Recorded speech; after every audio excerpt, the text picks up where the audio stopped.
little fundamentally of the true inwardness of the intra-atomic reactions. One of these small, tame, self-limiting vortices flared nova-like into a large, wild, self-sustaining one. It ceased being a servant then, and became a master. Such flare-ups occurred perhaps only once or twice in a century on Earth.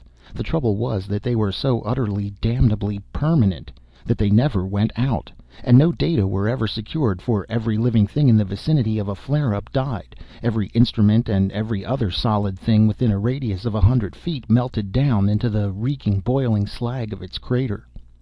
Fortunately, the rate of growth was slow, as slow almost as it was persistent. Otherwise, civilization would scarcely have had a planet left, and unless something could be done about loose vortices before too many years, the consequences would be really serious. That's why his laboratory had been established in the first place. Nothing much had been accomplished so far. The tractor beam that would take hold of them had never been designed. Nothing material was of any use. It melted. Pressors worked after a fashion. It was by the use of these beams that they shoved the vortices around, off into the waste places, unless it proved cheaper to allow the places where they had come into being to remain waste places. A few, through sheer luck, had been blown into self-limiting bits by duodecaplylatomate, the most powerful, the most frighteningly detonant explosive ever invented upon all the known planets of the first galaxy. But duodec had taken an awful toll of life. Also, since it usually scattered a vortex instead of extinguishing it, duodec had actually caused far more damage than it had cured. No end of fantastic schemes had been proposed, of course, of varying degrees of fantasy. Some of them sounded almost practical, some of them had been tried, some of them were still being tried. Some, such as the perennially appearing one of building a huge hemispherical hull in the ground under and around the vortex, installing an inertialess drive, and shooting the whole neighborhood out into space, were perhaps feasible from an engineering standpoint. They were, however, potentially so capable of making things worse that they would not be tried, save as last-ditch measures. In short, the control of loose vortices was very much an unsolved problem.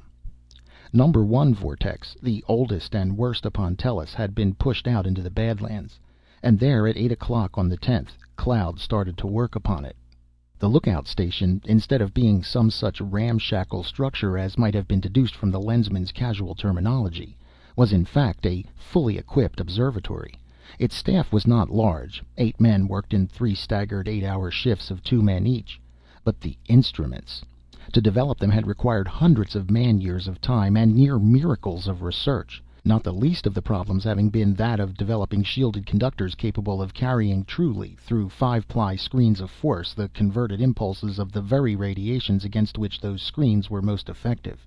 For the observatory, and the one long approach to it as well, had been screened heavily. Without such protection, no life could exist there. This problem and many others had been solved, however, and there the instruments were. Every phase and factor of the vortex's existence and activity were measured and recorded continuously throughout every minute of every day of every year. And all of those records were summed up, integrated into the sigma curve. This curve, while only an incredibly and senselessly tortuous line to the layman's eye, was a veritable mine of information to the initiate. Cloud glanced along the sigma curve of the previous 48 hours and scowled, for one jagged peak, scarcely an hour old, actually punched through the top line of the chart. "Bad, huh, Frank?" he grunted. "Plenty bad, Storm, and getting worse," the observer assented. "I wouldn't wonder if Carlowitz were right after all. If she ain't getting ready to blow her top, I'm a Zabriskie and Fantima's maiden aunt. No periodicity, no equation, of course." It was a statement, not a question. The lensman ignored as completely as did the observer, if not as flippantly, the distinct possibility that at any moment the observatory and all that it contained might be resolved into their component atoms. "None whatever," came flatly from Cloud. He did not need to spend hours at a calculating machine. At one glance he knew, without knowing how he knew, that no equation could be made to fit even the weighted average locus of that wildly shifting sigma curve. "But most of the cycles cut this ordinate here, 751. So I'll take that for my value. That means 9.906 kilograms of duodec basic charge, with one 5% over and one 5% under that for alternates. Neocarb alloy casing, 53 millimeters on the basic, others in proportion. On the wire?" "It went out as you said it," the observer reported. "They'll have 'em here in 15 minutes. QX. I'll get dressed then." The lensman and the observer helped him into his cumbersome, heavily padded armor. They checked his instruments, making sure that the protective devices of the suit were functioning at full efficiency.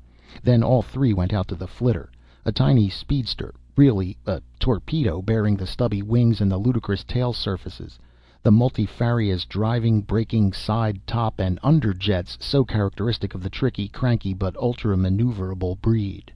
But this one had something that the ordinary speedster or flitter did not carry.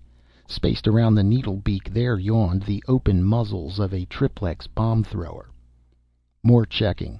The lensman and the armored Cloud both knew that every one of the dozens of instruments upon the flitter's special board was right to the hair. Nevertheless, each one was compared with the master instrument of the observatory. The bombs arrived and were loaded in, and Cloud, with a casually waved salute, stepped into the tiny operating compartment. The massive door — flitters have no airlocks, as the whole midsection is scarcely bigger than an airlock would have to be — rammed shut upon its fiber gaskets. The heavy toggles drove home. A cushioned form closed in upon the pilot, leaving only his arms and lower legs free. Then, making sure that his two companions had ducked for cover, Cloud shot his flitter into the air and toward the seething inferno which was loose atomic vortex number 1. For it was seething, no fooling, and it was an inferno. The crater was a ragged, jagged hole a full mile from lip to lip, and perhaps a quarter of that in depth. It was not, however, a perfect cone, for the floor, being largely incandescently molten, was practically level except for a depression at the center where the actual vortex lay. The walls of the pit were steeply, unstably irregular, varying in pitch and shape with the hardness and refractoriness of the strata composing them. Now a section would glare into an unbearably blinding white, puffing away in sparkling vapor. Again, cooled by an inrushing blast of air, it would subside into an angry scarlet, its surface crawling in a sluggish flow of lava. Occasionally a part of the wall might even go black, into pock-marked scoriae, or into brilliant plains of obsidian. For always, somewhere, there was an enormous volume of air pouring into that crater.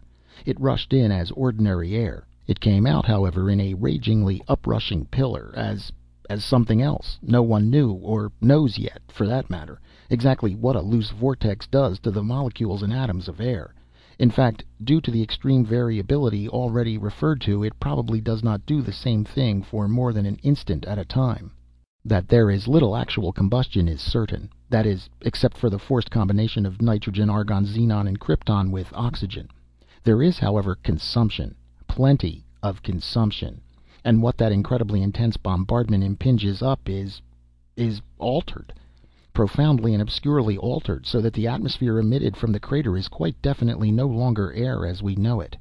It may be corrosive, it may be poisonous in one or another of 100 fashions. It may be merely new and different, but it is no longer the air which we human beings are used to breathing, and it is this fact, rather than the destruction of the planet itself, which would end the possibility of life upon Earth's surface.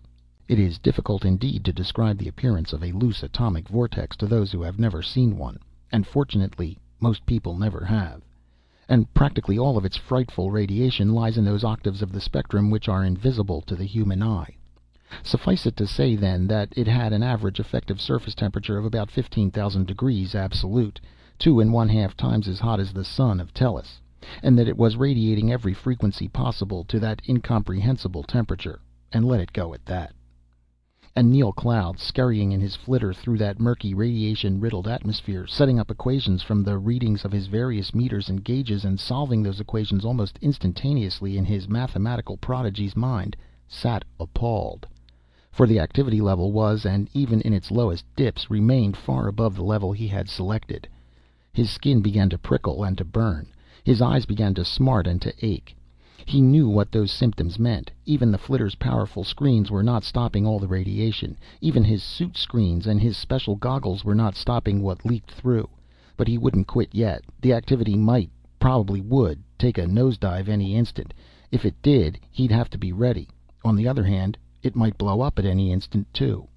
There were two schools of mathematical thought upon that point. One held that the vortex, without any essential change in its physical condition or nature, would keep on growing bigger, indefinitely, until, uniting with the other vortices of the planet, it had converted the entire mass of the world into energy. The second school, of which the forementioned Carlowitz was the loudest